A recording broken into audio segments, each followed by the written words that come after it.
सब सामर्थ से ऊपर राजाधिराज,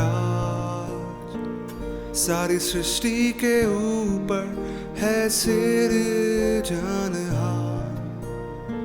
सारे ज्ञान से ऊपर है तेरा ज्ञान। था सृष्टि से पहले विद्यमान, सब राज्यों के ऊपर तेरा तख्तो ताज, ख्यालों से ऊपर अजूबों के पार, खजानों से बढ़कर है तू मूल्यवान। तेरी योग्यता है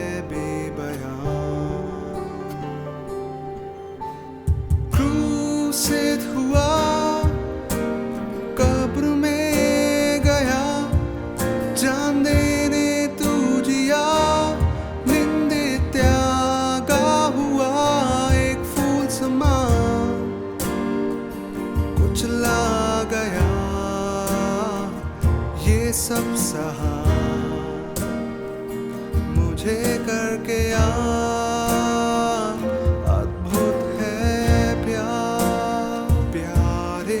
पिता।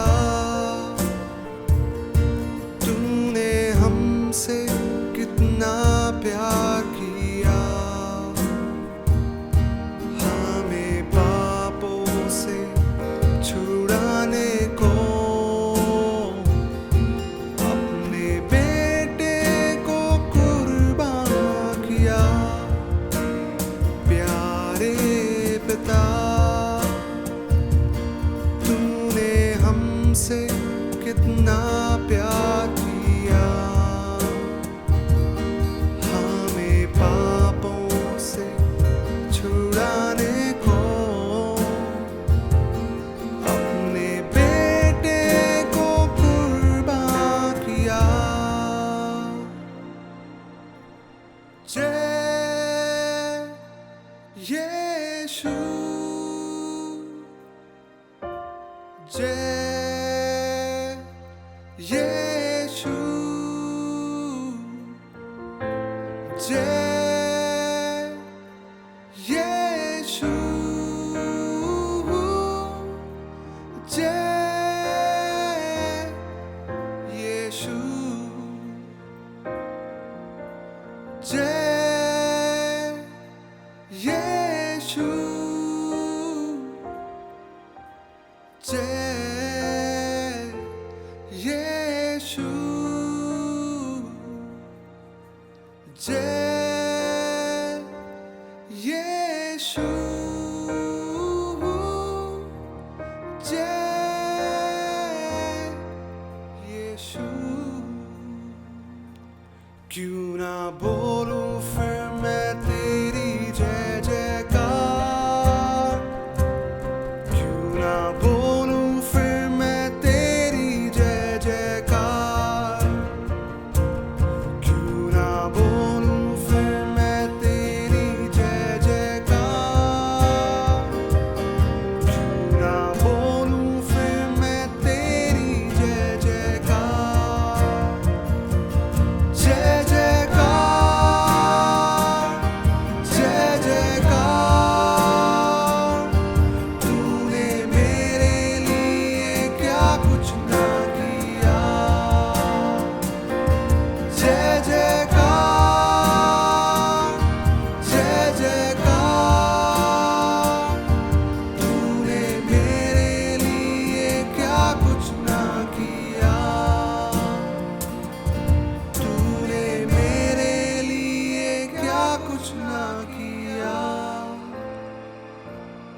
तूने मेरे लिए सब कुछ है किया। आज गुड फ्राइडे, सारे संसार में यीशु मसीह के क्रूस पर मृत्यु के विषय में मनन किया जा रहा है। विशेष करके उन 7 वाणियां जो प्रभु यीशु मसीह ने अंतिम वाणियां कही थी सलीब पर मृत्यु का सामना करते वक्त, उसके ऊपर लोग आज दिन भर मनन करते रहते हैं। क्रॉस बगैर मसीह के, किसी ने कहा है कि ये लिबरलिज्म है, उसमें कोई फायदा नहीं। मसीह के साथ में क्रूस है तो उसको कुछ महत्व है। ओ मसीह के साथ में प्रभु यीशु मसीह ने उस क्रूस पर जो किया उसको स्मरण करना, यह महत्वपूर्ण बात है। हमारी सारी बुराइयां, हमारे सारे पाप, हमारे सारे दुख, बीमारियां यीशु मसीह पर जब वो क्रूस पे था उस पर ला दी गई, और सारी अच्छाइयाँ, सारी आशीषें मुझे और आपको, सारे संसार को प्राप्त हुई। ये उत्तम शुक्रवार का मैसेज है मेरे प्रियो, कि सारी बुराइयाँ हमारी वो प्रभु यीशु मसीह पर ला दी गई है। ओ यशायाह नबी की किताब 53वां अध्याय, और उसमें हम लोग को 6वें वचन में देखने को मिलता है कि हमारे सारे अधर्म का बोझ उस पर लाद दिया गया और हमें उससे छुटकारा मिला। उत्तम शुक्रवार ये इसीलिए है, गुड फ्राइडे ये इसी के लिए है। क्या आज आप अपने जीवन के सारे पाप में बोझ, बुराइयाँ प्रभु यीशु मसीह पर देकर उसकी सारी अच्छाइयाँ, उसके सारे आशीषें अपने जीवन में लेना चाहते हैं क्या? तो आज प्रभु की वाणी की ओर ध्यान लगाइए।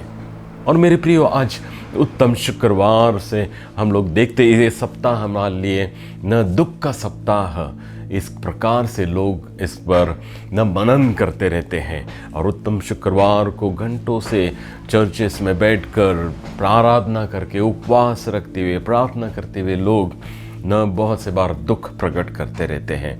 आइए आज ऐसे ही समय में प्रभु यीशु मसीह ने सलीब पर यातना और दुख सहते वक्त जो वाणियाँ कही है उसके ऊपर हम लोग आज मनन करने वाले हैं, उसके ऊपर आज हम ध्यान करने वाले हैं। और पहली वाणी इस प्रकार से है जो पाई जाती है लूका रचित सुसमाचार उसका 23वां अध्याय 34वें वचन में। इस प्रकार से लिखा है, हे पिता इन्हें क्षमा कर क्योंकि ये नहीं जानते ये क्या कर रहे हैं। हे पिता इन्हें क्षमा कर क्योंकि ये नहीं जानते कि ये क्या कर रहे हैं।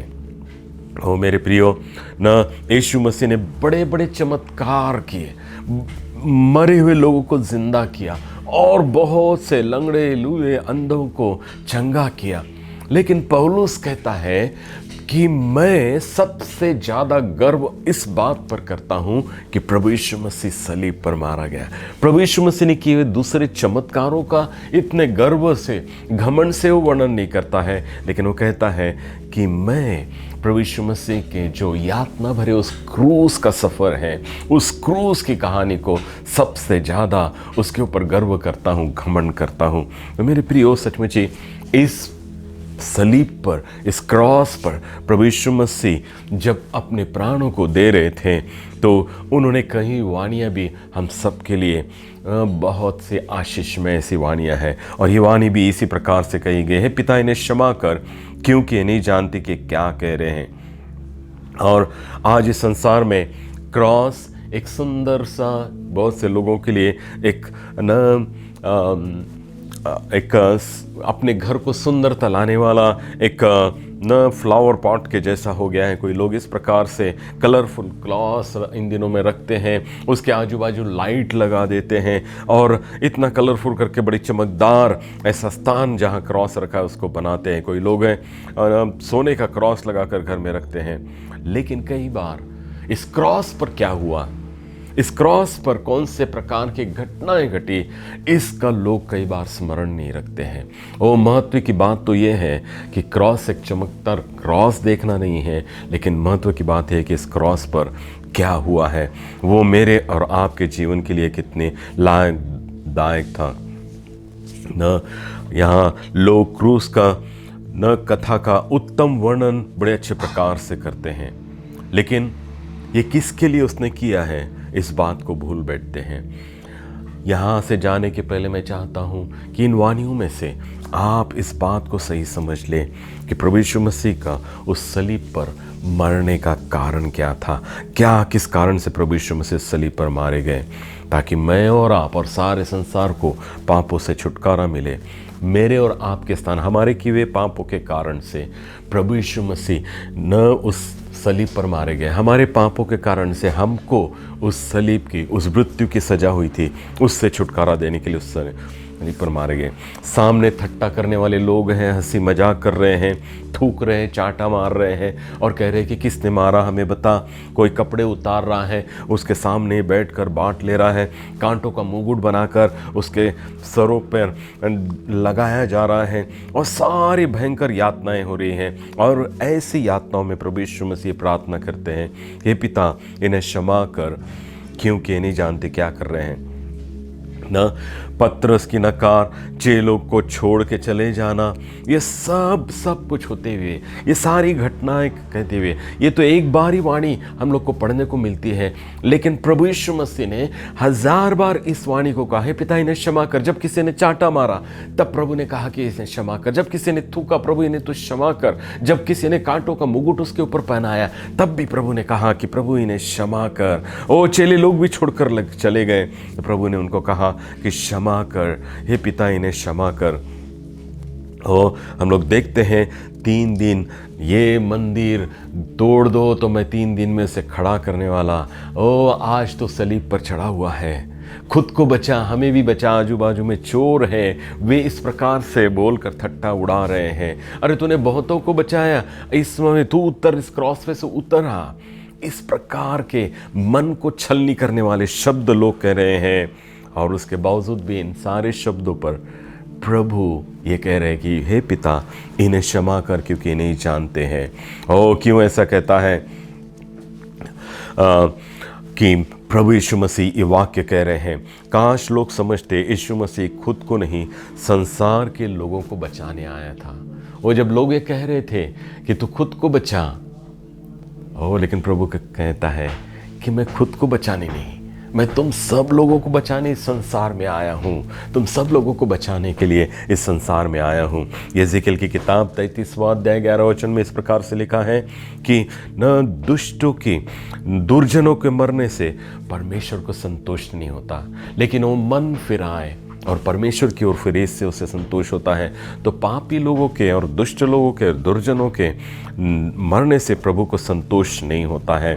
इसलिए वो स्वयं उस सलीब पर मरने के लिए अपने प्राणों को, अपने जीव को अर्पण करता है और लोगों के लिए ये प्रार्थना करता है कि हे पिता इन्हें क्षमा कर, क्योंकि नहीं जानते क्या कह रहे हैं। यशायाह की किताब उसके 53वां अध्याय 12 वचन में उसने अपने प्राणों को बहुतों के लिए उंडेल दिया। इसका सुंदर सी भविष्यवाणी पहले से ही यशायाह की किताब में करके रखी है।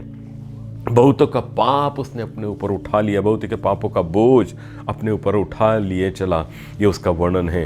यीशु की प्रार्थना ना की होती तो शायद मैं और आप पाप में, जीवन में नष्ट हो गए होते और हमारा अंत नरक होता। वो मेरे प्रियो सचमुच प्रभु यीशु मसीह ने प्रार्थना नहीं की होती तो हम कब के ही पापों में नष्ट हो गए थे, नाश हो गए होते और हमारा अंत नरक होता। लेकिन धन्यवाद हो प्रभु यीशु मसीह ने ये सुंदर सी प्रार्थना करके मुझे और आपको उस नरक के स्थान में जाने से बचा लिया। परमेश्वर ने पापों की क्षमा का यही मार्ग क्यों चुना? कई बार लोग ये प्रश्न करते हैं। इब्रानियों 9:22 में लिखा हुआ है कि बिना लहू बहाए पापों की क्षमा नहीं है। और न मेरा और आपका लहू बहाने से शायद हमारे प्राणों का अंत होता, लेकिन हमें पापों की क्षमा नहीं मिलती। सिर्फ प्रभु यीशु मसीह ही ऐसा पवित्र मेमना था जिसके लहू से सारे संसार को पापों की क्षमा मिलती सकती थी। और इसलिए हम लोग देखते हैं कि ये एक माध्यम, एक ही माध्यम मेरे और आपके सामने परमेश्वर ने रखा था, जिसके द्वारा हम सबको पापों की क्षमा मिलते हैं। जैसे चोर ने हम लोग देखते हैं, जैसे जिस प्रकार से चोर के पीछे पुलिस पड़ी रहती पकड़ने के लिए, उसको जेल में डालने के लिए, वैसे आज प्रभु ने ये कही हुई क्षमा हर एक उन पापियों के पीछे ढूंढ ढूंढ कर उनको निकाल रही है और उनको कह रही है कि तुम्हारे पापों की क्षमा हो चुकी है। हे पिता इन्हें क्षमा कर, क्योंकि ये नहीं जानते कि क्या कर रहे हैं। ओ सबको प्रभु ढूंढ जिस प्रकार से चोर को पुलिस ढूंढती है, उस प्रकार से परमेश्वर की प्रभु यीशु मसीह की प्रार्थना हमें ढूंढ रही है, हर एक पापियों को ढूंढ रही है और उन्हें ये एहसास दिला रही है कि सचमुच ही आपके पापों की क्षमा हो चुकी है। क्या तुमने क्षमा का अनुभव किया है क्या? एक बड़ा प्रश्न है। बहुत से लोग बोलते हैं हमने क्षमा पा ली है, लेकिन मेरे प्रियो इसका भी न बहुत ध्यानपूर्वक अध्ययन करें तो क्या तुमने प्रभु यीशु मसीह की क्षमा को पाया है? तो परमेश्वर का वचन कहता है कि क्या तुम दूसरों को क्षमा करते हो क्या? हो तुम्हारे मित्र, तुम्हारे परिवार के सदस्य, साथ में काम करने वाले लोग, पड़ोसी, इन लोगों को तुमने क्षमा किया है क्या? यीशु मसीह ने मुझे और आपको दृष्टांत में मत्ती रचित सुसमाचार उसका 18 अध्याय 23 से लेकर 35 में न एक दृष्टांत बताया है।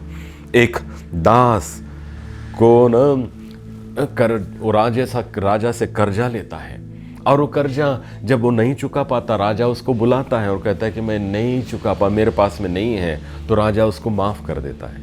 राजा माफ़ करता है तो ये दास वापस जाते रहता है, और जाते जाते ही उसने किसी को कर्जा दिया होता है। ऐसा एक गरीब कंगाल उसको दिखता है और वो उसको बोलता है कि अरे तूने मेरे से पैसे लिया था, तू उसे तू दे। वो बोलता है अरे मैं भी देने लायक का नहीं हूँ, मैं भी देने लायक का नहीं हूँ, मेरे पास में भी इस वक्त पैसा नहीं है। तो लिखा हुआ है कि वो दास उस कंगाल व्यक्ति को कैद में डाल देता है।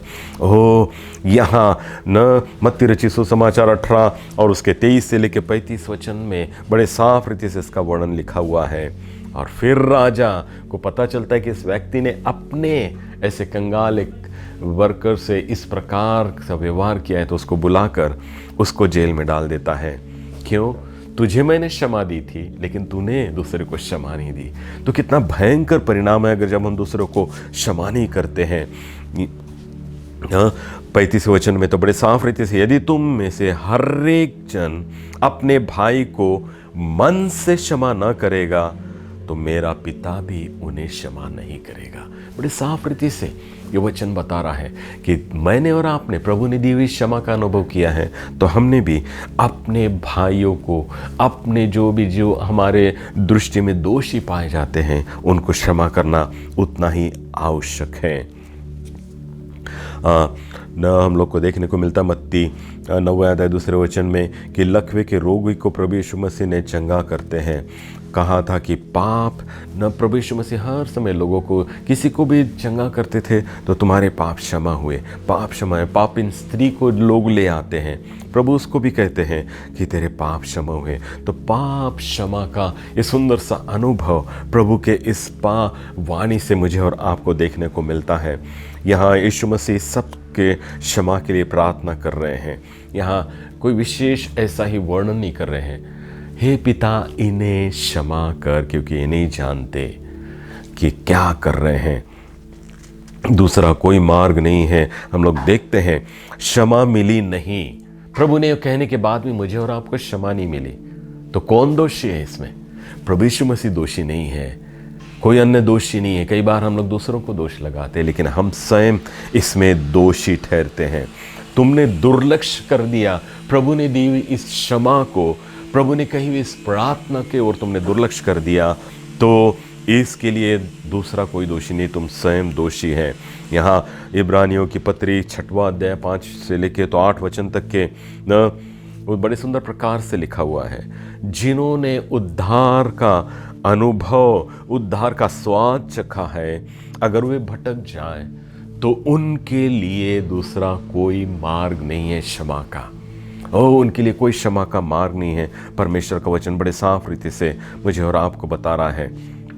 तो मेरे प्रियो, न वहाँ आगे वचन में लिखता है, जो भूमि वर्षा का पानी न पीने के बाद में साग पात उपजाती है, परमेश्वर उसको आशीषित करता है, लेकिन जो कांटे उगाती है वो शापित हो जाती है और उसको जलाने के लिए इस्तेमाल किया जाता है। मेरे प्रियो, क्षमा मिली है और उसका हमने सही प्रकार से उपयोग नहीं किया है, पापों की क्षमा का सही प्रकार से अनुभव नहीं किया है, तो ये दोष किसी में नहीं, मुझ में ही है, और उसके लिए कोई मार्ग नहीं बचता क्षमा का।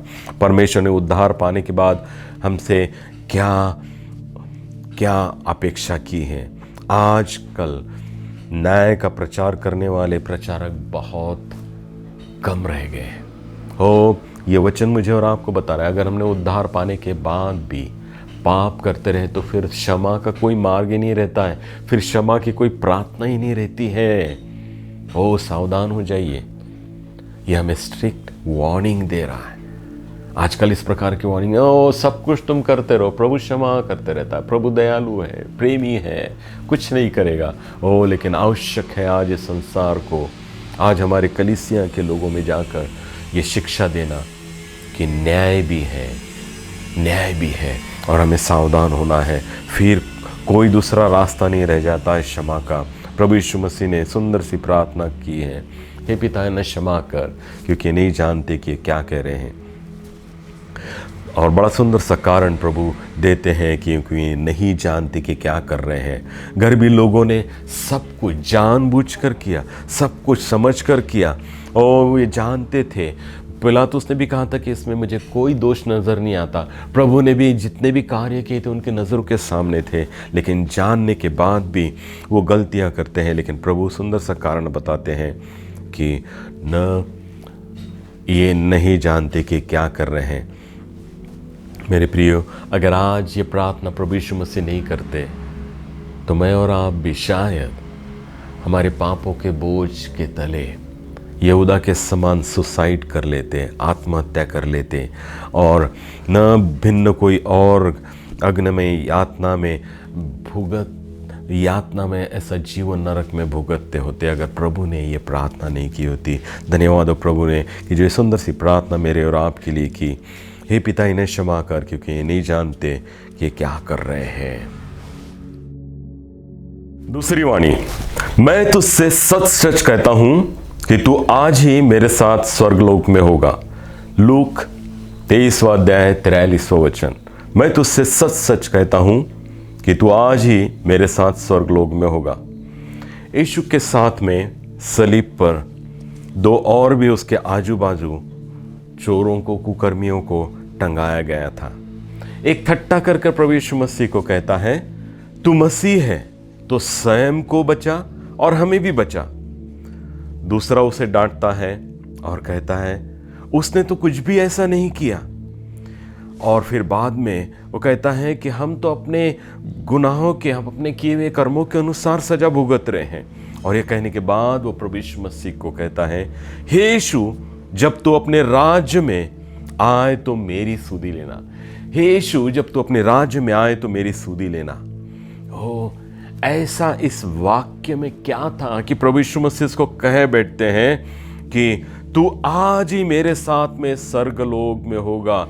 तुरंत ही प्रभु इसको कहते हैं कि तू आज ही मेरे साथ में होगा, स्वर्गलोक में होगा। स्वर्ग की टिकट उसको दे देते हैं कि तू आज ही मेरे साथ में स्वर्गलोक में होगा।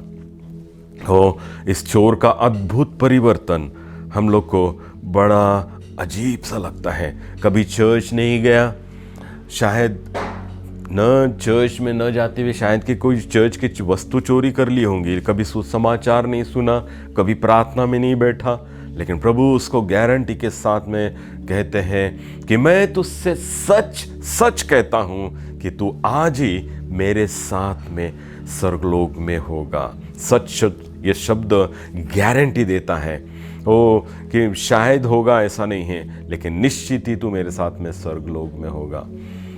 दूसरा चोर शारीरिक रीति से प्रभु यीशु मसीह से अपना यातनाओं से छुटकारा पाने के लिए प्रभु यीशु मसीह से विनती कर रहा है। लेकिन हम लोग देखते हैं कि ये चोर भविष्य में मृत्यु के बाद जो जीवन है, प्रभु जब तो अपने राज्य में आए तो मेरी सुधि लेना, इस विषय का बताता है कि वो भविष्य के जीवन के विषय में प्रभु से विनती कर रहा है। आज कितने ही सुसमाचार की सभाएं होती हैं, चंगाई की सभाएं होते हैं, कितने ही सुसमाचार, अच्छे अच्छे सुसमाचार सुनाने वाले टीवी पे हम लोग को देखने को मिलते हैं, लेकिन ऐसा विश्वास करने वाले लोग इन दिनों में हम लोग को नहीं मिल रहे हैं जो इस चोर का विश्वास था। वो जो कहता है कि जब तो अपने राज्य में आए, प्रभु यीशु मसीह को सलीब पर टंगा हुआ है, स्वयं भी प्रभु यीशु मसीह के बाजू में सलीब पर है, क्रूस पर टंगा हुआ है, और न उसके बावजूद भी प्रभु पर यह विश्वास करता है कि जब तू अपने राज्य में आए तो मेरी सुधि लेना। ओ हम लोग को बड़े अद्भुत सा ऐसा कन्फेशन उसके इस प्रार्थना में हम लोग को देखने को मिलता है।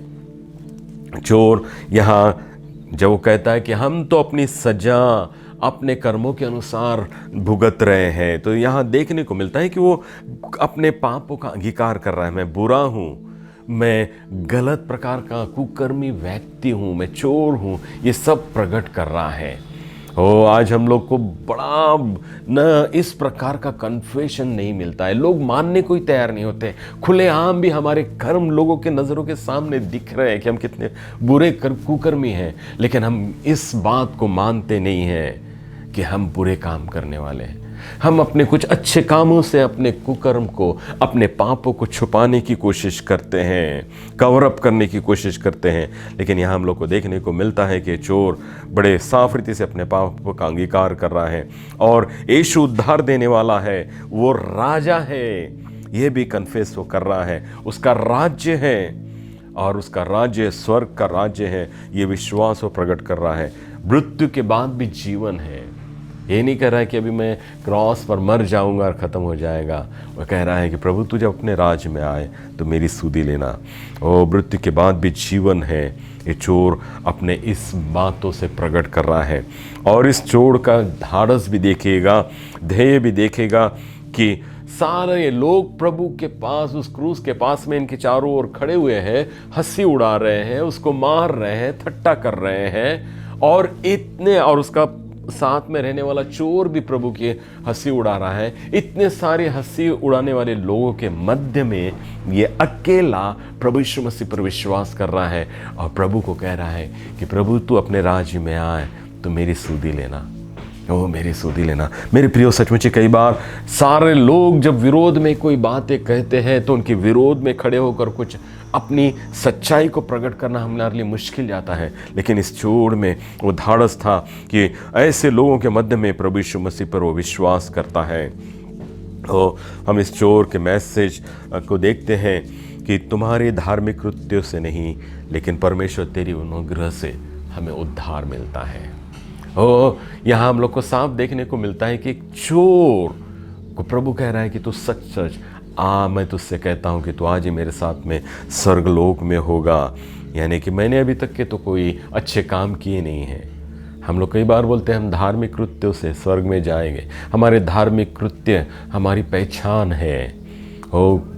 धार्मिक कृत्य को करना बुरी बात नहीं है, लेकिन इसके द्वारा हम लोग स्वर्ग में जाएंगे विश्वास करना योग्य नहीं है। ये चोर बताता है कि प्रभु यीशु मसीह ने सलीब पर अपने प्राण जो सारे पापियों को क्षमा देने के लिए दिए हैं, उस विश्वास से ये मैसेज मिलता है कि तू आज ही मेरे साथ में स्वर्ग लोक में हो गए। चोर मुझे और आपको न मैसेज दे रहा है कि धार्मिक कृत्य से नहीं, परंतु प्रभु के अनुग्रह से हमारा उद्धार होता है।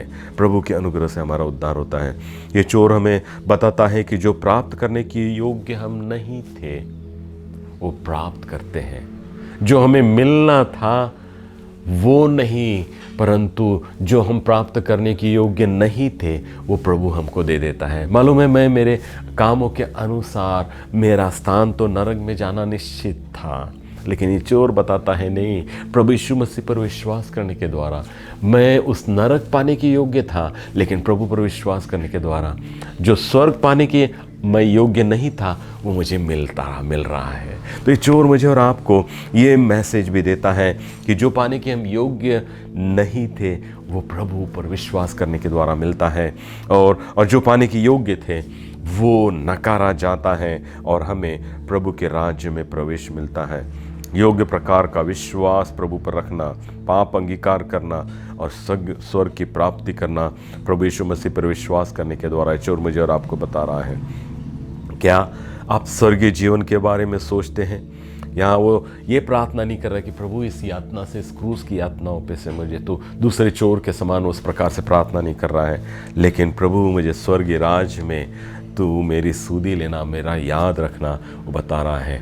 आज हम लोग देखते हैं बहुत से लोग हैं इस पृथ्वी पर के जीवन के विषय में विचार करते हैं। ये पृथ्वी पर का जीवन कैसा हमारा सुखदायी हो, इसलिए धन संपत्ति जोड़ते हैं, सब कुछ करते हैं, लेकिन स्वर्गीय जीवन के विषय में वो भूल बैठे हैं। लेकिन हमारे लिए पुनरुत्थान है, स्वर्गीय जीवन है, ये प्रभु यीशु मसीह पर विश्वास करने के द्वारा प्राप्त होता है। आज इस बात को भी समझना आवश्यक है। यह चोर यीशु से ही विनती कर रहा है, कोई सिपाही से नहीं, कोई राजा से नहीं और दूसरे किसी अन्य लोगों से नहीं, लेकिन प्रभु यीशु मसीह ही मार्ग है जो मुझे और आपको स्वर्ग में ले जाता है। दूसरा कोई मार्ग नहीं है। ये चोर ने समझ लिया था और ये मैसेज मुझे और आपको दे रहा है। और यहाँ देखिए कि ना, बहुत ध्यान से देखिए, पहली प्रार्थना में हम लोग को देखने को मिलता है प्रभु यीशु मसीह इन्हें यानी जनरल सबको लिए प्रार्थना कर रहा है कि इन्हें क्षमा कर। लेकिन यहाँ प्रभु यीशु मसीह जब कह रहे इस चोर को, तू ये शब्द को इस्तेमाल कर रहे हैं। यहाँ जनरल नहीं है, तुम सब मेरे साथ में स्वर्गलोक में, तू। ओ पर्सनल कन्फेशन होना बहुत ज़रूरी है। ओ आपने शायद, मेरे परिवार ने, मेरे पास्टर ने, मेरे न परिवार के प्रमुख सदस्य ने पाप अंगीकार कर लिया है तो हम सभी को क्षमा मिल गई, ऐसा नहीं होता है।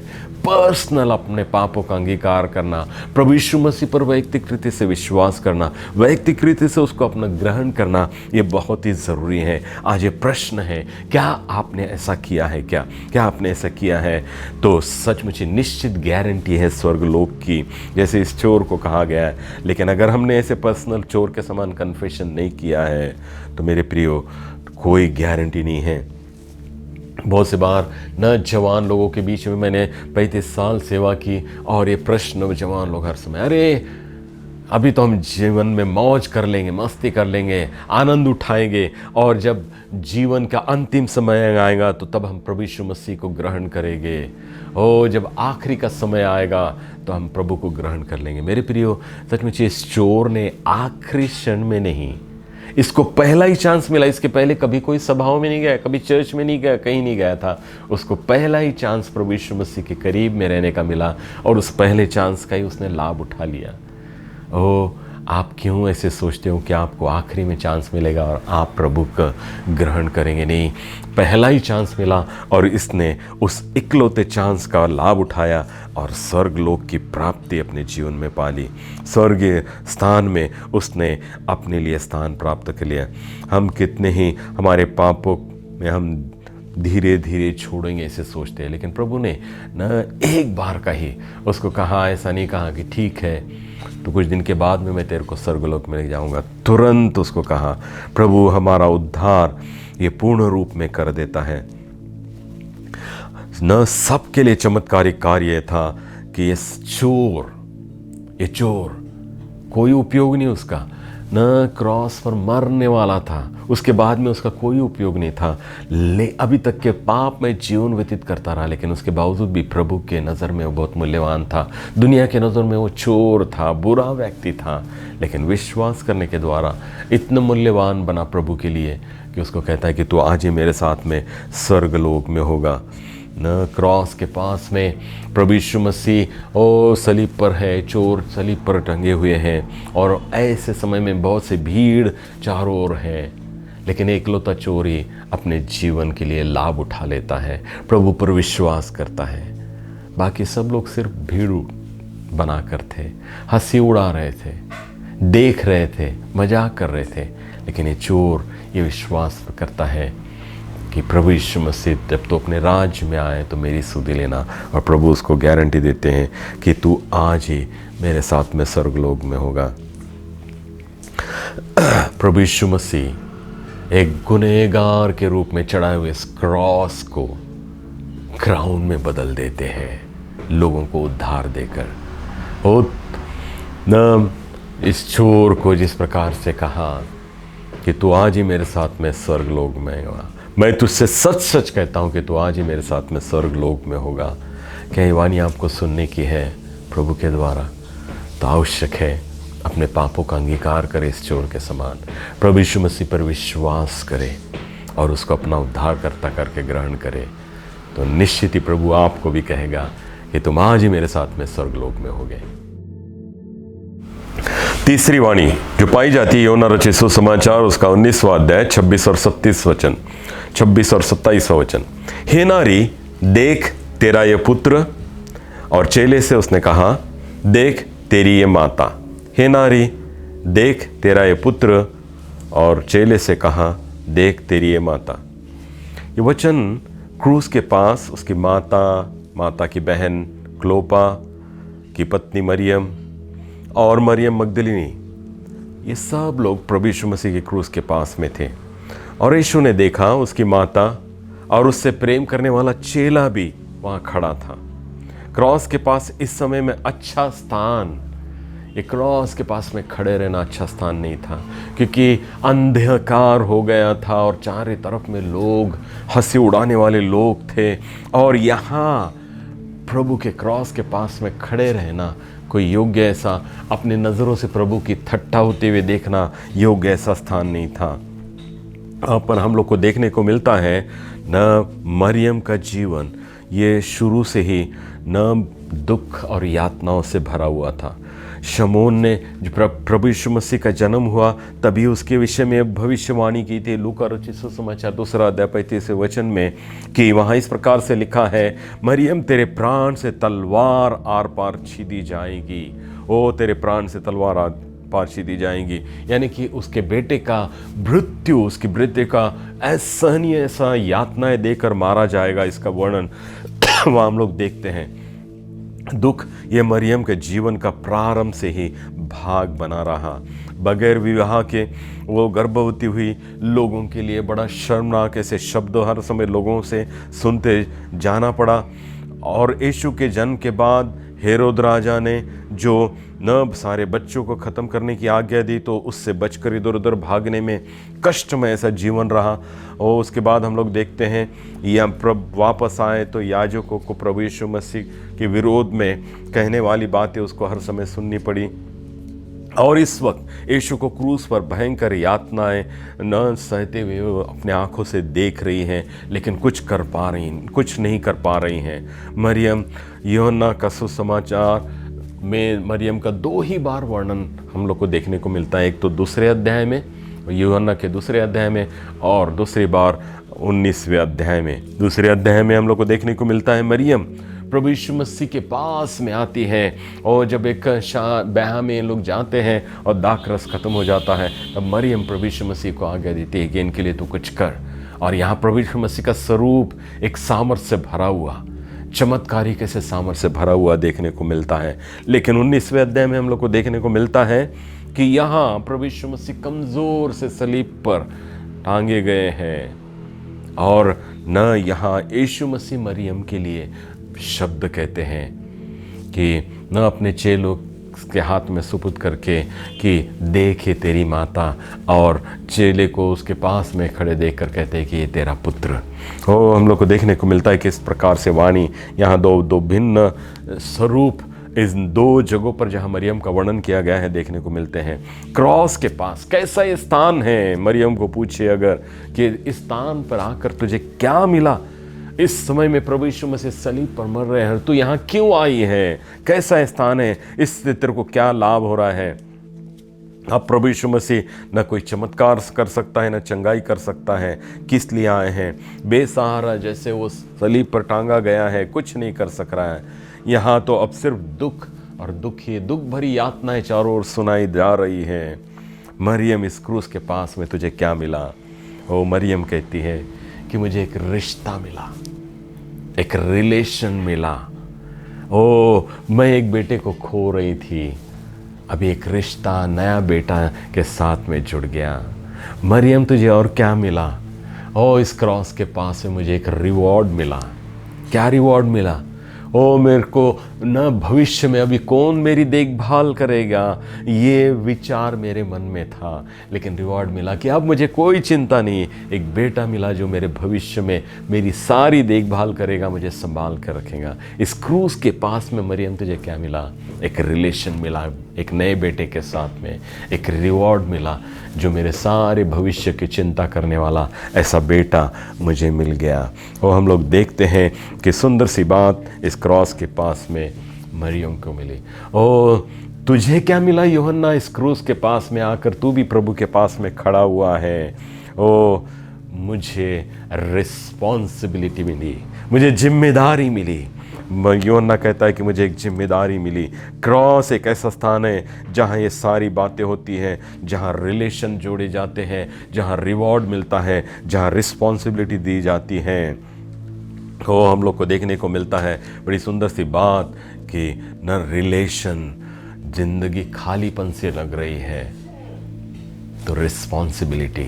आपको लग रहा है आप वेल इक्विप्ड पर्सन है, मैं कुछ लेकिन परमेश्वर के लिए इस्तेमाल नहीं हो पा रहा हूँ, चर्च में मेरा इस्तेमाल नहीं हो पा रहा है, तो ज़रूरत है अपने उस न इक्विप ऐसे सारे गुणों की ओर ध्यान देने के बजाय क्रूस के पास में आइए।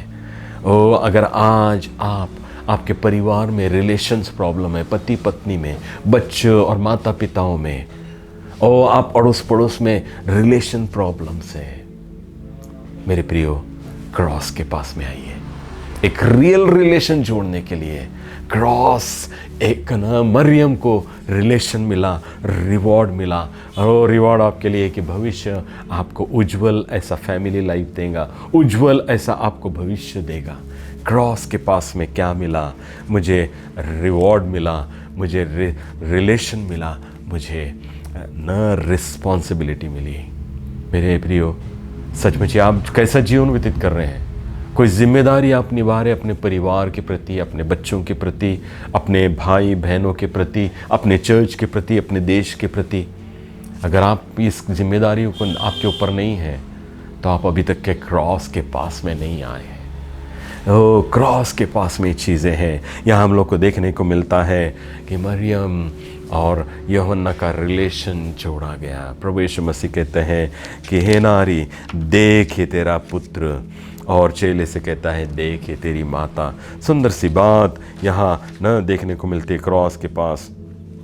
आज इस वाणी के द्वारा आपको कौन से प्रकार की जिम्मेदारी निभाने का निश्चय आपने किया है? कौन सी जिम्मेदारी परमेश्वर ने आपको सौंपी है? अगर ये जिम्मेदारियों का एहसास अगर आपको नहीं हो रहा है तो आवश्यक है कि क्रॉस के पास में आइए।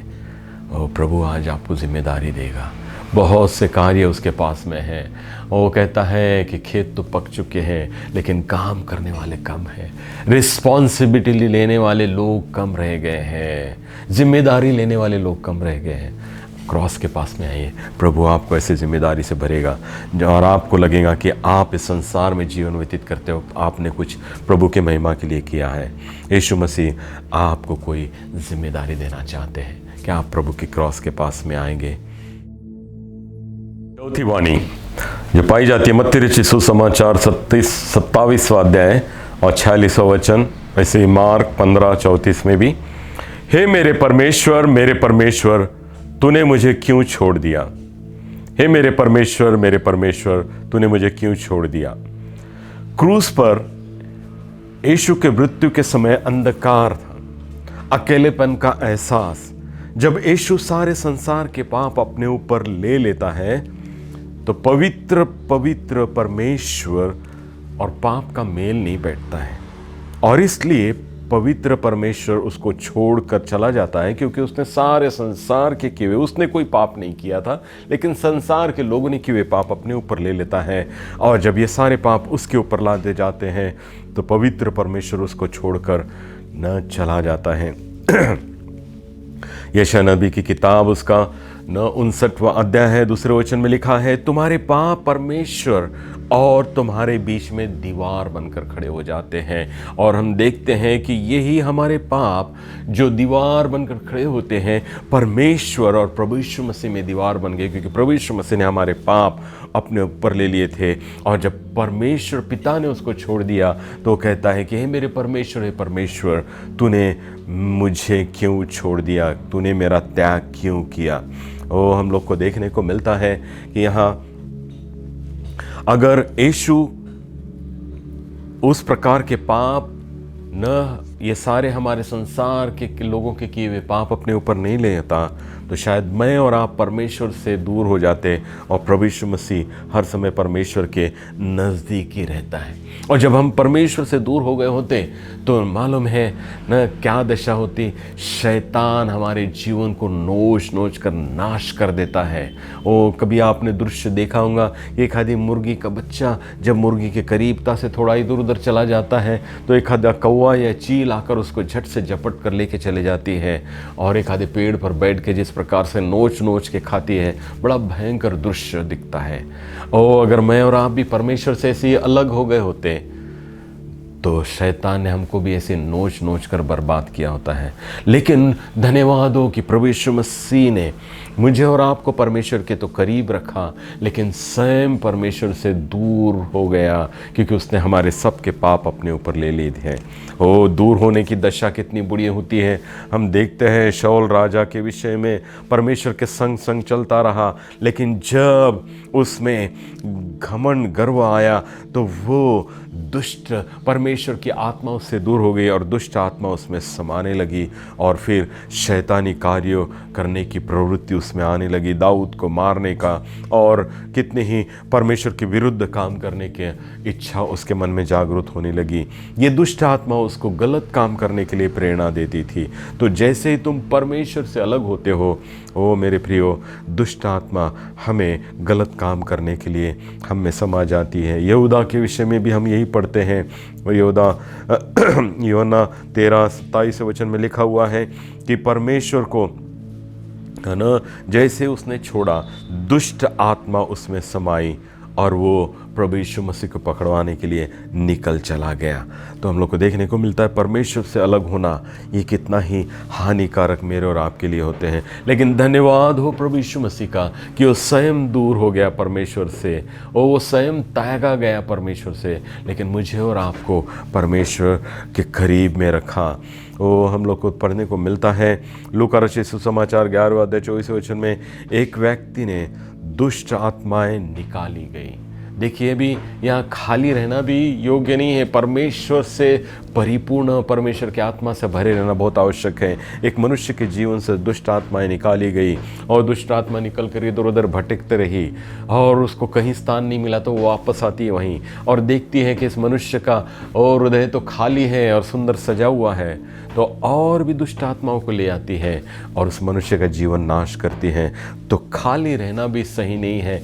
परमेश्वर से दूर हो गए हैं तो शैतानी और दुष्ट आत्माओं को हमारे जीवन को नाश करने का अवसर मिलता है। इसलिए परमेश्वर के करीब में रखने के लिए प्रभु यीशु मसीह स्वयं दूर हुआ और हमें परमेश्वर के करीब में रखा। भजन संहिता 103:12 वचन में हम लोग को देखने को मिलता है कि पूरब से पश्चिम जितनी दूर है उतने ही दूर उसने हमारे गुनाहों को किया है, हमारे पापों को उतने दूर किया है, लेकिन हमें परमेश्वर के करीब में रखा है, परमेश्वर के नज़दीकता में रखा है। वो मेरे प्रिय, ये कोई ड्रामा नहीं है।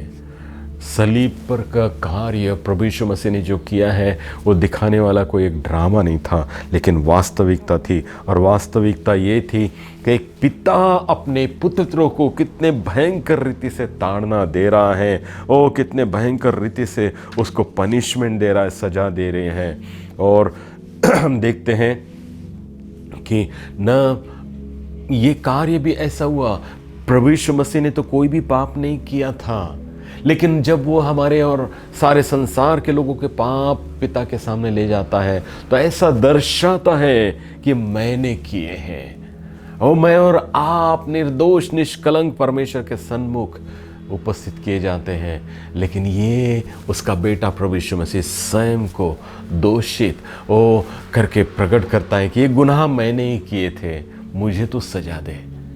और मैं और आप जिन्होंने किए थे हमको निर्दोष ऐसा साबित हो करता है। रोमियो के पत्री उसका 8वां अध्याय 3 वचन में लिखा है, परमेश्वर ने अपने ही बेटे को शरीर में भेजकर शरीर में पाप को दंडित किया, शरीर में पाप को दंडित किया। 2 कुरिन्थियों 5वां अध्याय के वचन में, जो पाप से अज्ञान था उसी को उसने पाप ठहराया ताकि मैं और आप परमेश्वर की धार्मिकता बन जाए। उसको जो पाप से अनजान था उसको उसने पापी ठहराया ताकि मैं और आप परमेश्वर की पवित्रता, धार्मिकता ठहराए जाए। कितनी सुंदर सी बात प्रभु यीशु मसीह ने की है। प्रभु यीशु मसीह प्रार्थना करता है, हे मेरे परमेश्वर, हे मेरे परमेश्वर, तूने मेरा त्याग क्यों किया? क्योंकि उस समय में उसने अपने ऊपर हम सबके पाप ले लिए थे। यीशु ने तुरंत जान लिया और पिता से वो अलग हो गया है और इसलिए चिल्ला उठता है कि हे मेरे परमेश्वर, हे मेरे परमेश्वर, तूने मेरा त्याग क्यों किया? तूने मुझे क्यों छोड़ दिया? परमेश्वर का पुत्र होने पर भी चिल्लाता है, तूने मेरा त्याग कर दिया, तूने मुझे क्यों छोड़ दिया। लेकिन सदियों से मैं और आप परमेश्वर से दूर रह रहे हैं, लेकिन शायद अभी तक के हमने ये चिल्लाहट नहीं की है कि परमेश्वर तो हमसे दूर क्यों है, परमेश्वर तो हमको क्यों छोड़कर चला गया है। वो मेरे प्रियो, हम पापों में जीवन व्यतीत कर रहे हैं, लेकिन चुप बैठे हुए चिल्ला नहीं रहे हैं कि प्रभु तू हमसे क्यों दूर हो गया है, क्यों तूने हमसे छोड़ दिया है। हर रविवार को चर्च में जाते हैं, टीवी पर संदेश सुनते हैं, लेकिन अभी तक के चिल्लाहट परमेश्वर के कान तक के हमारी नहीं गई है कि परमेश्वर तूने हमें क्यों त्याग दिया है। हमने शोक नहीं मनाया है, लेकिन प्रभु यीशु मसीह स्वयं बेटा होने के बाद भी चिल्ला उठता है कि हे मेरे परमेश्वर, तूने क्यों मेरा त्याग कर दिया है, तू मुझे क्यों छोड़कर चला गया है। क्या आज आपको ऐसा कोई एहसास हो रहा है कि परमेश्वर आपके साथ में नहीं है? तो आज प्रभु यीशु मसीह के सम्मान चिल्ला उठे कि हे मेरे परमेश्वर, तूने मेरा त्याग क्यों किया है। पांचवी वाणी जो पाई जाती है यूहन्ना रचित सुसमाचार 19वां अध्याय 28वां वचन, मैं प्यासा हूँ। नहीं, सुनने से ये साधारण सी वाणी लगती है, लेकिन ये प्रभु यीशु मसीह के मुख से निकली है तो निश्चित ही इसमें कुछ महत्वपूर्ण ऐसा अर्थ है। किसी ने कहा है अगर मैं वहाँ होता तो निश्चित ही प्रभु यीशु मसीह को पानी पिलाया होता। ये बातें न आप निश्चित ही पिला सकते प्रभु यीशु मसीह को आज भी पानी। प्रभु कहता है कि अगर तुमने मेरे नाम से किसी को पानी पिलाया है तो तुमने वो मेरे लिए किया है, मुझे पिलाया है, ऐसा होता है। मेरे प्रियो, आपके मन में ख्वाहिश है प्रभु यीशु मसीह को पानी पिलाने की, तो किसी गरीब को, किसी लाचार को दीजिएगा, निश्चित ही प्रभु वो काउंट करेंगे कि आपने उसको पानी दिया है। यीशु मसीह 6 घंटे से क्रूस पर भयंकर ऐसे यातनाओं में से जा रहे थे। ओ बड़ी पीड़ा है उनको थी, क्योंकि हाथ पाँव में कीलों से सलीब पर टांग दिया गया था और न करीब 18 घंटे से उनको कुछ भी नहीं मिला था। तो स्वाभाविक है कि एक प्यास उनको लगे। हम देखते हैं कि 28वें वचन में प्रारंभ में यीशु मसीह यह जानकर कि सब कुछ पूरा हो चुका है, ये कहते हैं कि मुझे प्यास लगी है, इसलिए पवित्र शास्त्र जो कहा है वो पूरा हो।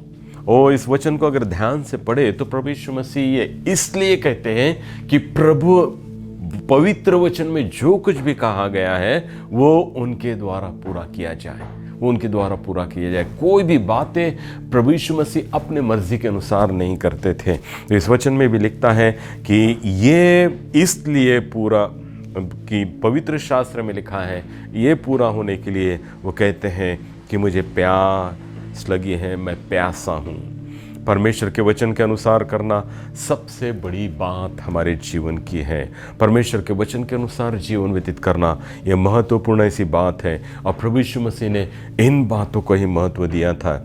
हम लोग घर भी परमेश्वर का पुत्र था, लेकिन मनुष्य का पुत्र बनकर उसने इस पृथ्वी पर जीवन व्यतीत किया। एक मानव रूप धारण करके इस पृथ्वी पर आए और सारी यातनाओं का, भूख प्यास और हर एक बातों का उन्होंने सामना किया। और एक मनुष्य बनकर ही हर समय अपनी आवश्यकताओं को उन्होंने पूर्ण करने के लिए प्रभु के सामने, परमेश्वर पिता के सामने अपनी विनतियों को रखा। क्रॉस ये भयंकर यातनाओं से जब स्ट्रगल कर रहे थे प्रभु यीशु मसीह इस क्रूस पर, और लोग न दिल को छलनी करने वाले से शब्दों से उनको कह रहे थे, तो निश्चित ही कि वो आत्मिक और मानसिक रूप से न कमज़ोर हो गए, शारीरिक रूप से कमज़ोर हो गए थे। यह सब सहते सहते वो थक भी गए थे और निश्चित ही प्यास उनको लगी थी। अगर इस वचन का, इस वाणी का आत्मिक अर्थ निकाला जाए तो उन्हें निश्चित ही एक प्यास थी कि सारे संसार के पापियों को परमेश्वर के राज्य में ले आए। ये उनकी एक प्यास थी। और हम लोग को देखने को मिलता है कि ना कुछ वर्णन हम लोग देखेंगे कि जहाँ प्रभु यीशु मसीह ने पानी की मांग की है। अब सामरी स्त्री का वर्णन हम लोग देखते हैं जो पाया जाता है यूहन्ना रचित सुसमाचार 4 अध्याय 1 से लेकर 26 वचन में। यहाँ एक व्यभिचारिणी स्त्री प्रभु यीशु मसीह कुएं पर बैठे हुए हैं और ये स्त्री पानी भरने के लिए आती है और उसको भी प्रभु यीशु मसीह कहते हैं कि मुझे पानी पिला, मुझे पानी पिला। और 7वें वचन में हम लोग को देखने को मिलता है कि प्रभु यीशु मसीह उससे कह रहे हैं कि मुझे पानी पिला, और वो कहती है अरे तू तो यहूदी होकर हमसे, ये सामरी लोग, ये तुच्छ जाति के लोग थे उस समय, जाति भेद का बहुत माना, यहूदी लोग अपने आप को एक उच्च जाति के मानते थे और यहूदी लोग कभी भी ये सामरी लोगों से कुछ भी व्यवहार नहीं करते थे, और ये तुच्छ जाति की स्त्री थी। और जब प्रभु यीशु मसीह उससे पानी मांगते हैं तो कहते हैं कि अरे हम लोगों से तो कैसा पानी मांगता है। और यहाँ प्रभु यीशु मसीह उसको उत्तर देते हैं कि जिसने तुझसे पानी मांगा है, अगर तू उससे मांगती तो तुझे जीवन का जल देता। ओ जीवन का, इस जल से तो न तुझे फिर कभी प्यास लगती, लेकिन जो जल, ये जल तू जो कुएं से भर कर लेके जा रही है उससे तुझसे फिर से प्यास लगेंगी, लेकिन जो पानी मैं तुझे देता हूँ वो तू पिएगी तो तुझे कभी प्यास नहीं लगेगी, तू कभी प्यासी नहीं होगी। लेकिन हम लोग देखते हैं ये पानी पीकर प्रभु अभी ये भी कहते हैं कि तुझ में जल का सोता बह जाएगा, तुझ में जल का सोता तैयार होकर वो बहने लग जाएगा, मुझे और आपको प्यास न लगे। इसलिए प्रभु यीशु मसीह स्वयं प्यासा बन गया। ओ ये सामरी स्त्री को व्यभिचार की प्यास थी। हम लोग देखते हैं कि प्रभु यीशु मसीह उसको कहते हैं कि तू जा अपने पति को बुला कर ले आ, तो कहती है कि मेरा पति नहीं है। प्रभु कहते हैं कि हाँ मुझे मालूम है तुझे 5 पति हो चुकी है और अभी जिसके साथ में तू रहती है वो तेरा पति नहीं है। हो मेरे प्रियो, ये व्यभिचार करने वाली ऐसी प्यासी, न पापों की प्यासी ऐसी स्त्री थी लेकिन प्रभु स्वयं प्यासा बन गया कि मैं और आप न ऐसे पापों से बचे रहे। मुझे प्यास लगी है, ओ मैं प्यासा हूँ, प्रभु कहता है। और हम लोग को देखने को मिलता है कि यहाँ न स्त्री से भी प्रभु पानी मांगते हैं और उसे भी कहते हैं कि मुझे पानी पिला, लेकिन प्रभु यीशु मसीह उस स्त्री को न ऐसे जल के विषय में बताते हैं जो उसको न जीवन का जल देकर उसकी संतुष्टि करना चाहते, ताकि ये उसकी जो व्यभिचार की प्यास थी वो दूर हो जाए। यूहन्ना 7:37 में लिखा हुआ है, जो कोई प्यासा है वो मेरे पास में आए और पिए, विश्वास करेगा तो उसमें जीवन के जल की धाराएं बह निकलेगी। तो हम लोग को देखने को मिलता है प्रभु कहता है कि तुम मेरे पास में और मुझसे पियो और न तुम में से जीवन के जल की धाराएं। और एक वर्णन हम लोग को देखने को मिलता है एक धनी मनुष्य और कंगाल लाजर के विषय में। लूक 16 और 15 से लेकर 31 वचन में यहाँ इनका वर्णन है। एक धनवान व्यक्ति, एक धनी मनुष्य बड़े सुख विलास में जीवन व्यतीत करता है, ईश्वर आराम में जीवन व्यतीत करता है, और उसके ही न पास में एक कंगाल को छोड़ा जाता था जो उसके मेज पर से गिरा हुआ खाना खाता था और अपना जीवन व्यतीत करता है। लिखा हुआ एक दिन दोनों मर जाते हैं और बड़ा सुंदर सा वर्णन है। दोनों मरते हैं, ये कंगाल भी मरता है और ये रईस व्यक्ति भी मर जाता है।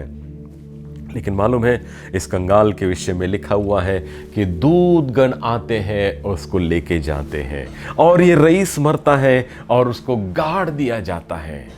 ओ मैक्स लुकाइडो बड़ा सुंदर सा वर्णन इसके विषय में करते हैं, कैरीड एंड बरीड। ये रईस आदमी मर गया तो उसको बरीड कर दिया, उसको गाड़ दिया गया। लेकिन एक कंगाल व्यक्ति मरा तो उसको दूतों ने कैरीड किया स्वर्ग में।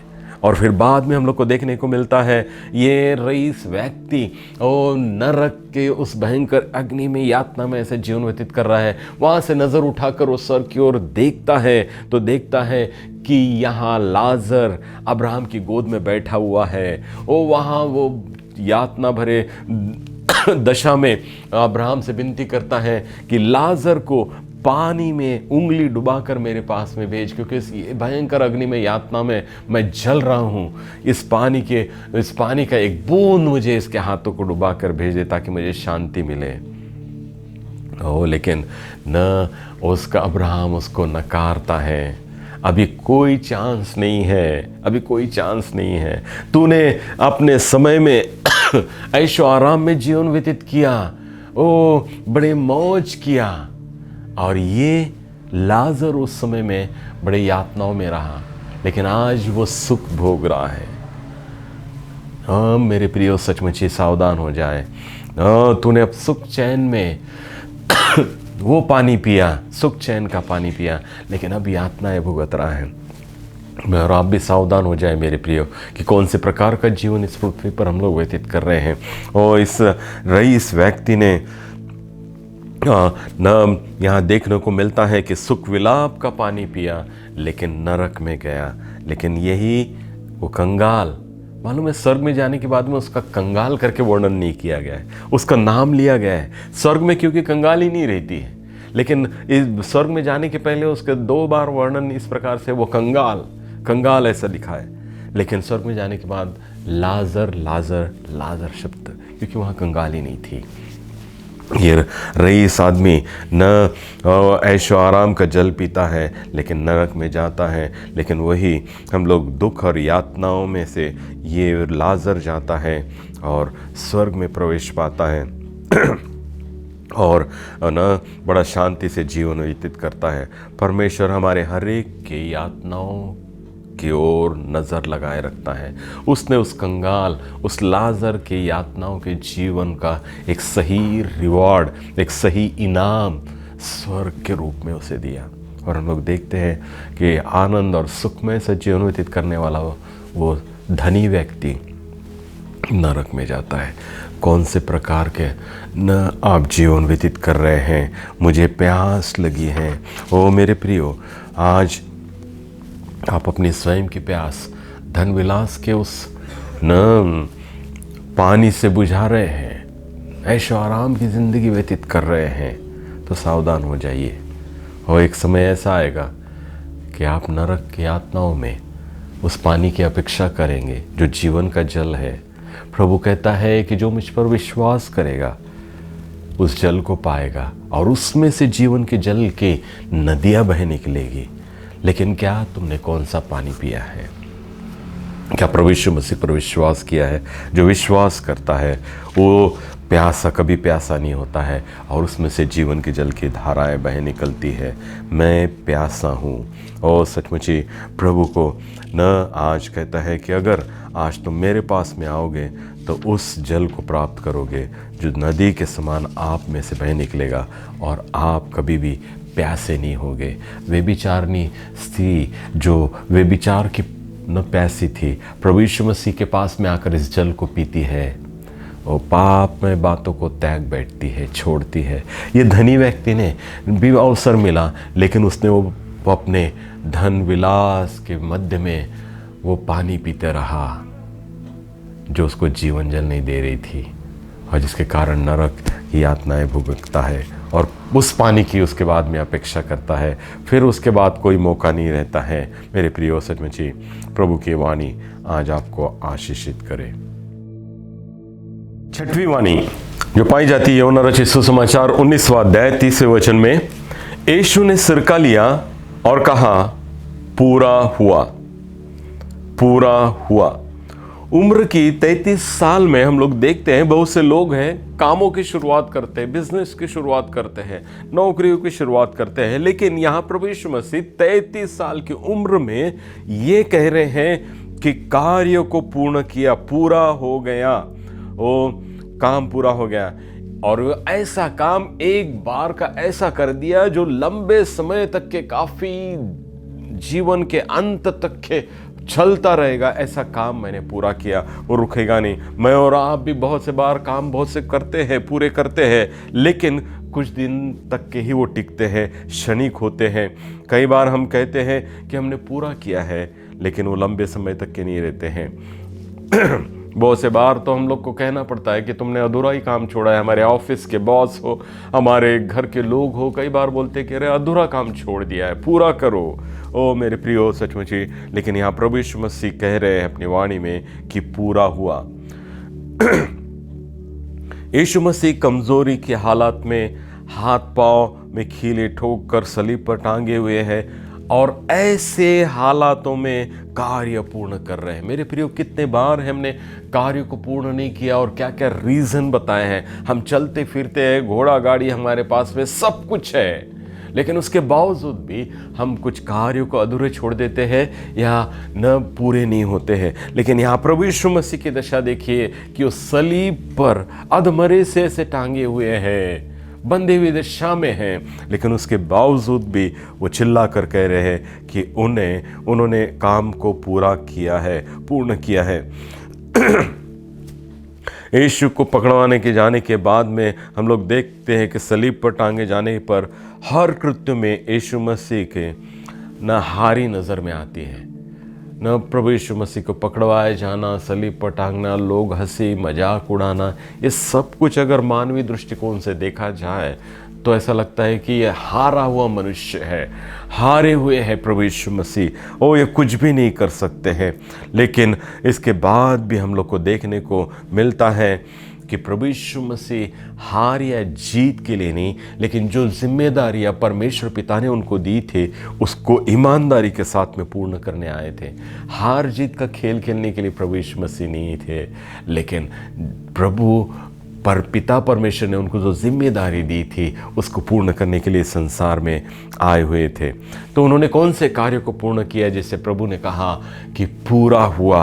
पहली बात हम लोग को देखने को मिलते हैं कि सारे संसार के लोगों को पापों के लिए जो पवित्र ऐसा, सारे संसार के पापों के लिए एक पवित्र ऐसा अर्पण चढ़ाया जाना था, उसको प्रभु यीशु मसीह ने पूरा किया। जो लोग फसह के पर्व में न अपने पापों के लिए प्रायश्चित का मेमना चढ़ाते थे, तो ये चढ़ाने के पहले फसह के पर्व में पहले 7 दिन से न याजक लोग इसकी टेस्ट करते थे कि लाया हुआ मेमना ये ठीक है कि नहीं, कहीं अंधा तो नहीं, कहीं लंगड़ा तो नहीं, कोई बीमार तो नहीं है। ये टेस्ट करके बाद उसको वेदी पर चढ़ाने का कृति होती थी।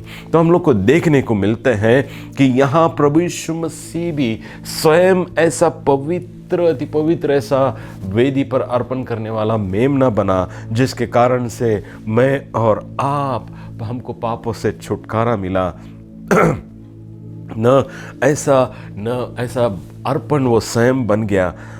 पतरस की पहली पत्री उसका पहला अध्याय 19वें वचन में हम लोग को देखने को मिलता है, निर्दोष और निष्कलंक ऐसे प्रभु यीशु मसीह के लहू से मैं और आप खरीदे गए हैं। वो कोई मूल्यवान बातों से नहीं, लेकिन निर्दोष और निष्कलंक ऐसा प्रभु यीशु मसीह का लहू। तो पहला कार्य मेरे और आपके लिए जो पवित्र ऐसा अर्पण वेदी पर चढ़ाना था, प्रभु यीशु मसीह ने वो ऐसा अर्पण स्वयं को देकर मुझे और आपको छुड़ाया, उस कार्य को पूरा किया। नहीं तो मैं और आप कोई रूप में भी परमेश्वर की नज़र में कितना भी अपना लहू चढ़ाते, लेकिन पवित्र ऐसे ठहराए नहीं जाते थे। प्रभु यीशु मसीह की टेस्ट की गई और वो पवित्र ऐसा गिना गया। दूसरी बात, उसने क्या कार्य को पूर्ण किया, उसने कीमत पूरी चुकाई। वो मेरे प्रियो, कोई दुकान में आप लोग जाते हैं, कोई सामान खरीदते हैं और तभी लेके जाने को मिलता है जब उसकी कीमत उस दुकानदार को आपने पूरी की। वो कीमत को गिनता है और देखता है कि आपने बरोबर पैसा दिया है कि नहीं। उसके बाद में ही आपको परमिशन मिलती है इस बात को लेके जाने की, आप उसको अपना कह सकते हैं। और ऐसे ही कीमत प्रभु यीशु मसीह ने पूर्ण रूप में उस शैतान को दे दी और उसके बंधनों से मुझे और आपको मुक्त कर दिया और छुड़ा दिया। तो दूसरा काम ये किया कि उसने हमारी पूरी कीमत चुकाई। पूरा कीमत चुकाने का कार्य प्रभु यीशु मसीह ने अदा करके मुझे और आपको शैतान के चंगुलों से छुड़ा दिया। नहीं तो अगर शैतान के हाथों में मैं और आप रहते तो हमारी ज़िंदगी भी पूर्ण शैतानी ज़िंदगी बन जाती थी। लेकिन धन्यवाद हो कि प्रभु यीशु मसीह ने मोल देकर इस काम को पूर्ण किया। तीसरी बात हम लोग को देखने को मिलता है कि उसने क्या पूर्ण किया, मृत्यु से छुटकारा का कार्य भी उसने पूर्ण किया। कुरिन्थियों की पहली पत्री 15 अध्याय 55 से लेकर 27 वचन में हम लोग को देखने को मिलता है। यहाँ प्रश्न किया जाता है, मृत्यु तेरा डंक कहाँ है। प्रभु यीशु ने हमारे न उस मृत्यु से छुड़ा कर हमें न वो कस कार्य को भी पूर्ण किया है। मालूम है, मृत्यु एक समय में सारे संसार पर राज्य कर रही थी, सारे लोग उससे डरते थे, लेकिन प्रभु यीशु मसीह ने उस मृत्यु को निष्फल कर दिया। मृत्यु तेरा डंक कहाँ है, उस डंक को मैंने अपने ऊपर ले लिया और तुमको छुटकारा दे दिया। ओ मेरे प्रियो, सचमुच ही आप जब देखते हैं कदा ट्रक अगर आपके सामने से आए तो ट्रक आपको कुचल सकता है और उस कुचले जाने से आपकी मृत्यु हो सकती है। लेकिन मालूम है, इस ट्रक की आपके ऊपर से छाया गई तो मृत्यु नहीं होती है। छाया से हम मरते नहीं है। ट्रक हमसे ऊपर से चला गया तो मृत्यु है, लेकिन छाया से नहीं। और अभी मालूम है, प्रभु यीशु मसीह ने भी इस मृत्यु को छाया बना दिया है। अभी छाया में कोई ताकत नहीं है। छाया कितने भी आपके ऊपर से चली जाए वो आपका नाश नहीं कर सकती। मृत्यु एक ऐसी छाया बन गई है, हमको मृत्यु नहीं आ सकता है। हमें अनंत जीवन से प्रभु यीशु मसीह ने परिपूर्ण किया है। मृत्यु अपने ऊपर ले ली है, मृत्यु अपने ऊपर लेकर इस कार्य को उसने पूर्ण किया है। इब्रानियों की पत्री 9वां अध्याय है 24 से लेकर 28 वचन में हम लोग को देखने को मिलता है, पृथ्वी पर मेमना लहू लेकर वेदी पर लेके जाया करते थे, लेकिन प्रभु यीशु मसीह स्वर्गीय वेदी पर यानी कि स्वर्ग में परमेश्वर पिता के सामने स्वयं मेमना पर कर चला गया और उपस्थित होकर उसने स्वयं को अर्पण किया। यह कार्य उसने पूर्ण किया।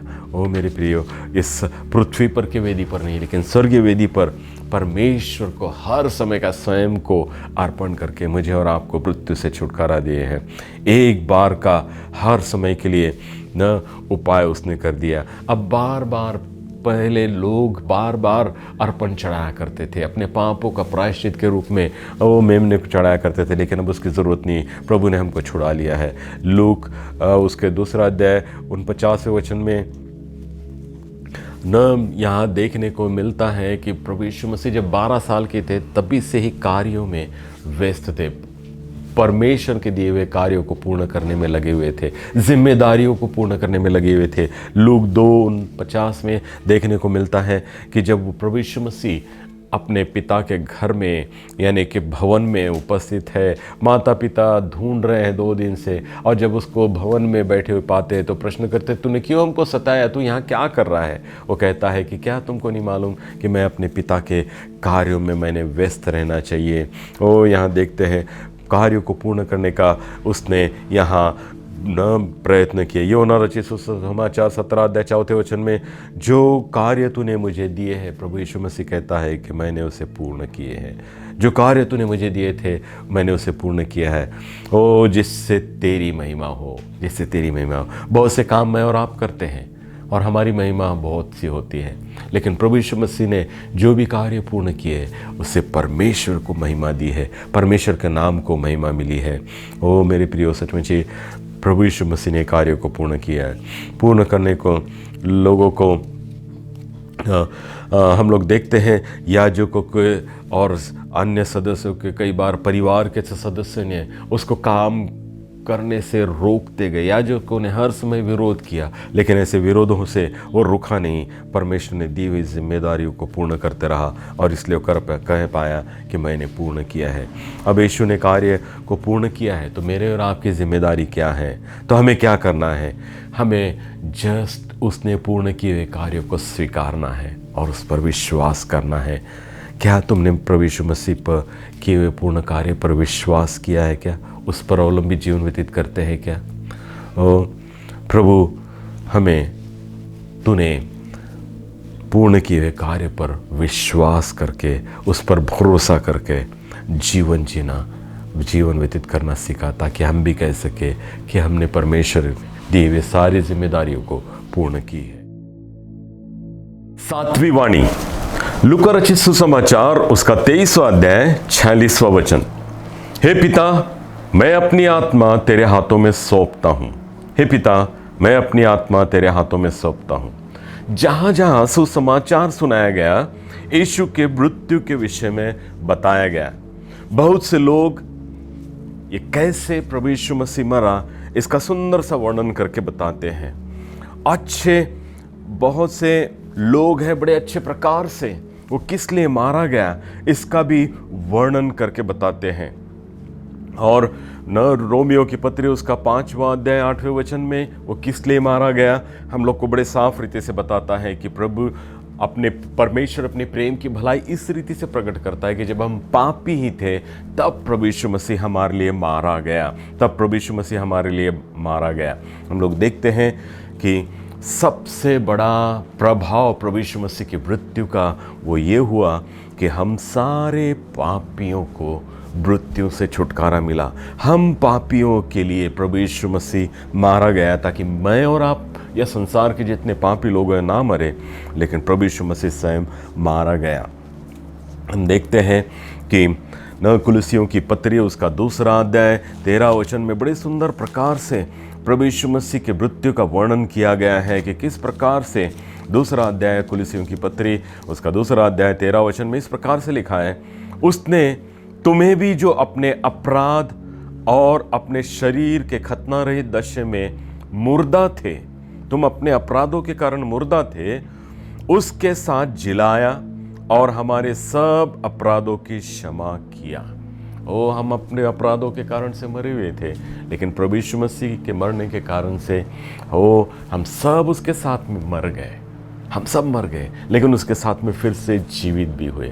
ओ मेरे प्रियो, सचमुच ही हमारा एक ऐसा सोचना चाहिए, हमारा इटर्नल डेथ, अनंत काल की मृत्यु का सर्टिफिकेट शैतान ने तैयार करके रखा था, लेकिन प्रभु यीशु मसीह ने उस सर्टिफिकेट को कैंसल कर दिया, वो नष्ट कर दिया, और प्रभु यीशु मसीह के फिर से जी उठने के द्वारा हमें फिर से एक नई जिंदगी प्रदान की। तो हम लोग को देखने को मिलता है कि प्रभु यीशु मसीह न इस वाणी में बड़े सुंदर प्रकार से वर्णन कर रहा है कि हे पिता, मैं अपनी आत्मा तेरे हाथों में सौंपता हूँ। भिन्न भिन्न प्रकार के लोग हैं मृत्यु के समय में, जिस प्रकार से वो जीवन व्यतीत किए उन्होंने उस प्रकार के सेंटेंस कहे। नेपोलियन ने जिस प्रकार की मृत्यु, वो हर कामों में अपने आप को सामने रखता था, तो जब वो मृत्यु हुई तो वो सामने रहकर ही उसकी मृत्यु हुई। वो एक पैसा जमा करने वाले एक व्यापारी की बात है। जब वो मृत्यु के शैया पे था तो उसने कहा कि भैया, मैंने बहुत से लोगों को पैसा दिया है। मरते वक्त तो ये कहता है कि बहुत से लोगों को पैसा दिया है, उनके ऊपर ज़्यादा ब्याज लगाओ और उनसे पैसा जमा करो, और वो मरता है। तो हम देखते हैं कि जिस प्रकार से लोग जीवन व्यतीत करते हैं उस प्रकार से मरते वक्त वो वाक्यों को कहते हैं। लेकिन प्रभु यीशु मसीह यहाँ क्या कह रहा है कि हे पिता, मैं अपनी आत्मा तेरे हाथों में सौंपता हूँ।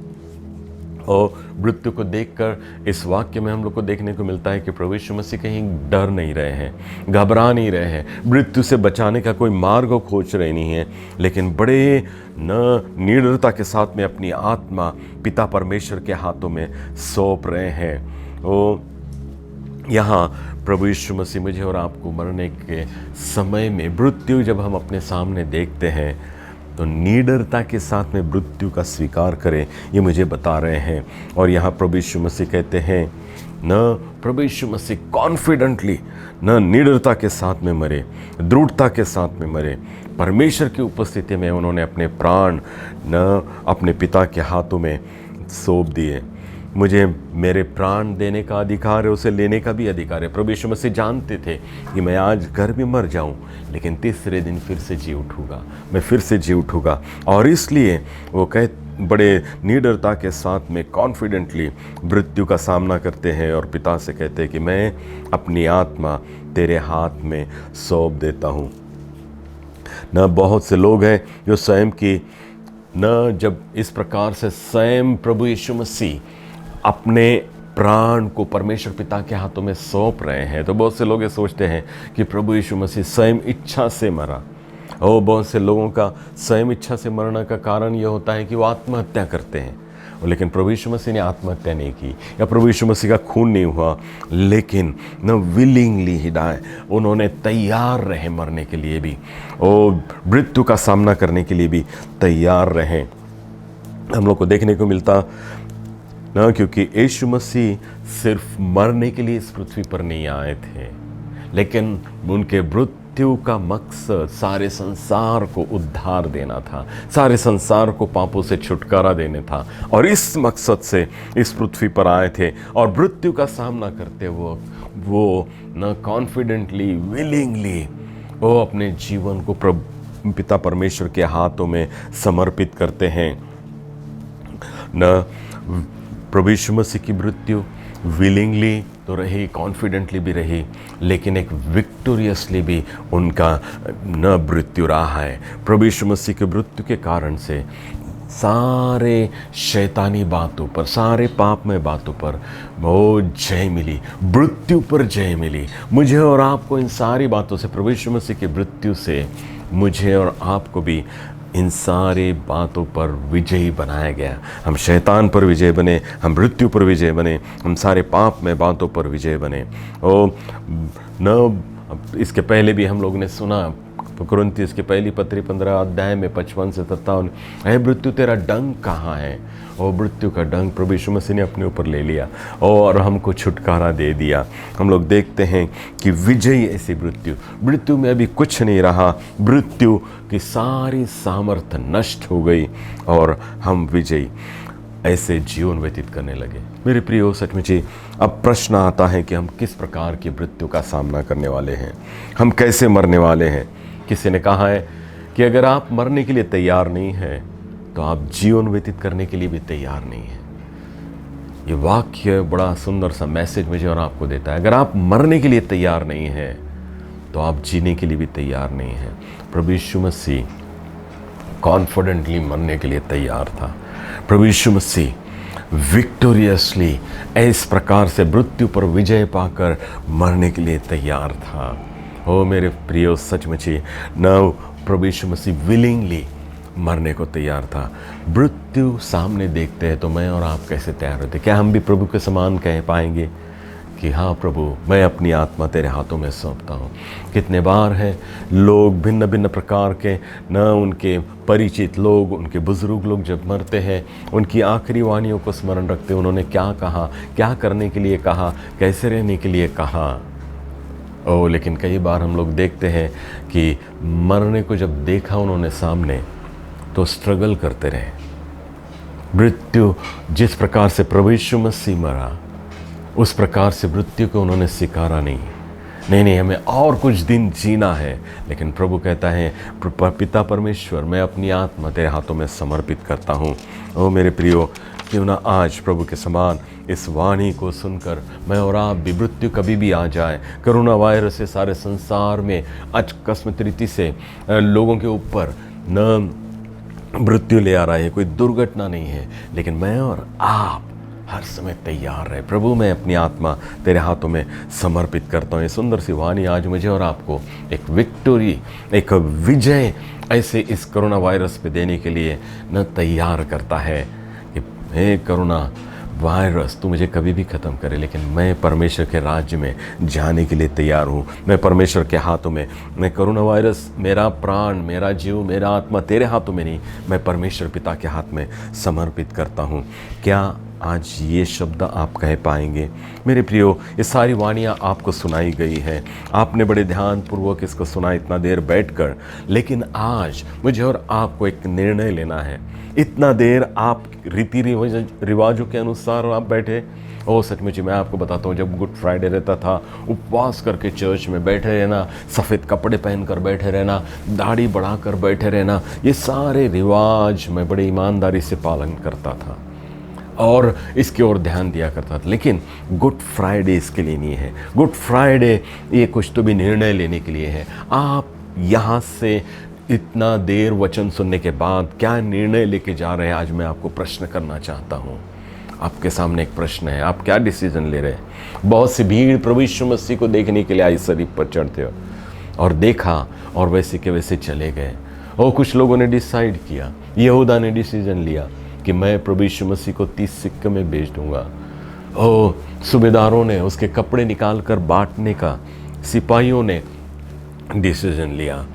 और पिलातुस ने, हम लोग देखते हैं कि डिसीजन लिया कि अरे वो निर्दोष तो है, लेकिन मैं उसके लिए कुछ भी नहीं कर सकता हूँ। क्या ऐसे निर्णय आपके हैं?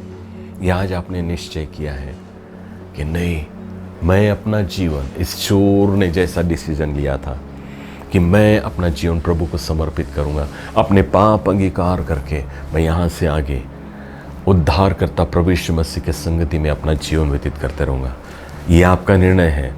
तो आज उत्तम शुक्रवार की ये भक्ति आपके लिए सचमुच ही उत्तम ऐसा जीवन देने वाली है। आइए हम लोग अपना जीवन प्रभु को समर्पित करें।